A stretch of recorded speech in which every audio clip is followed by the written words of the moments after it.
बढ़िया रही। Comedy programme की तरफ हंसे हंसावे की दुनिया में सबसे पहले एगो हमार छोटा सा परिचय।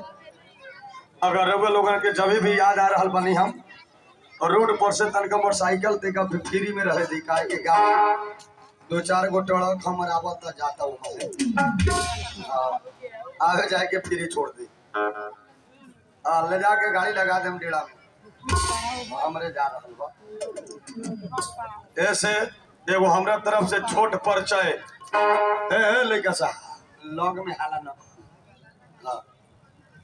अगर हमरा जाते जाते अरे वो लोगन के याद आ रहा बनी चाहे हमार कॉमेडी देखे के हो तो वाईफाई से लाइन ली चाहे डाटा कटाई एक बार जरूर सर्च करी नेट में जाके mobile music world. Mobile music world इतना जब लिखम तो हमार वीडियो आ जाए। आए जब हमार वीडियो आई तो एक बार सब्सक्राइबर बेल आइटम जरूर दावे।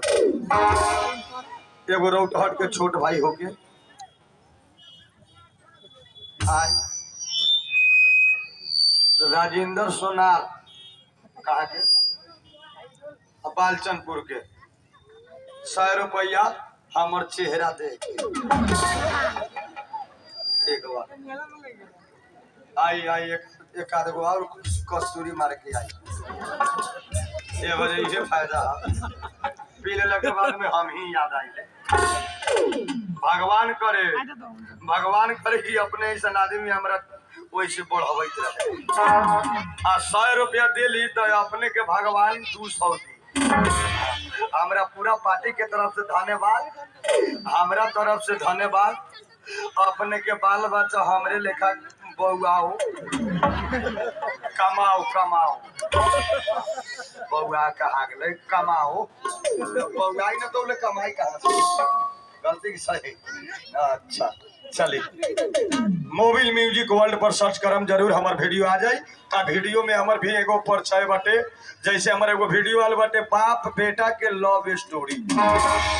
बापे बेटा किंग बियाह कैले बा एक एगो घर में वही वीडियो में देखा।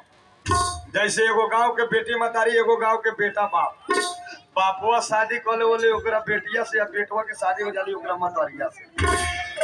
एगो वीडियो आल बाटे मोबिलवा के प्यार भैंसवारी में भाई एगो हमार वीडियो आल बा दहेज के दुश्मन आ एगो बाटे मुसहर वाला वीडियो जवन मुसहर के खेत में कमाए जाले एगो कछुआ ला कई दिन रुकले वो मुसहर वाला एगो कॉमेडी बाटे हमार। ऐसे हमारे 150 वीडियो में हमार कॉमेडी आयल बा 4 दिन 5 दिन पे एगो हमार वीडियो आवे करेला आ बड़ा जल्दी 3 दिन के भीतर में एगो थारू वाला वीडियो आई जवन देखम।